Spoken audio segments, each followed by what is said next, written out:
L'objet de tous les soins, le décor a été changé, les fauteuils ont été enlevés, toute la salle est entièrement habillée de lin, le tissu sacré de l'Antiquité. Le décorateur Mailly est même allé en Grèce pour s'inspirer. Regardez, c'est très beau.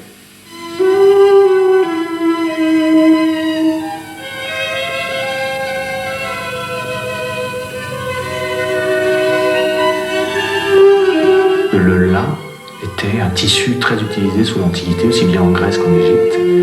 Et c'était même un tissu sacré, c'est-à-dire qu'on ne pouvait pas entrer vêtu autrement que de lin dans les temples.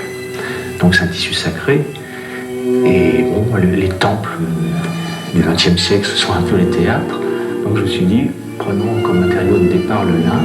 Et ça permet différentes disons, strates, en partant de la fibre, de la graine jusqu'au tissu. C'est-à-dire il y a toutes les étapes intermédiaires, la filasse, les toubles, les cordages, les filets, etc. Toutes les choses.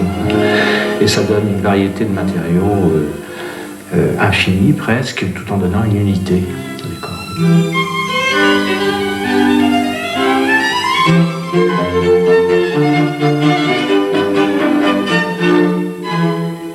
Avec Alain, il y a une connivence naturelle, puisqu'on se connaît depuis très longtemps. On a, disons, un chemin artistique commun, donc on a beaucoup de connivence artistique. Ce qui fait que les choses peuvent se dire à moitié, on se comprend à demi-mot, disons. Ceci dit, donc, il y a beaucoup de discussions, de choses qu'on fait ensemble avant de faire un décor, avant de décider les choses. On a des lectures communes, on voit des films en commun, on a même fait un voyage en Grèce tous les deux. C'était peut-être un peu superflu, enfin.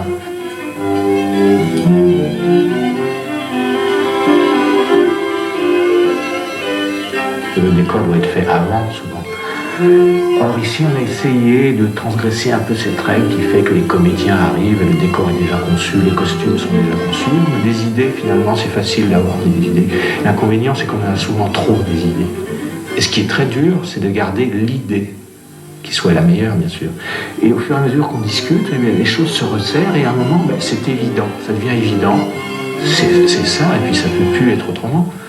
Quoi, les choses se resserrent au niveau dramaturgique, au niveau des images, au niveau des discours, etc. Et puis à la fin, c'est évident. Quand c'est réussi.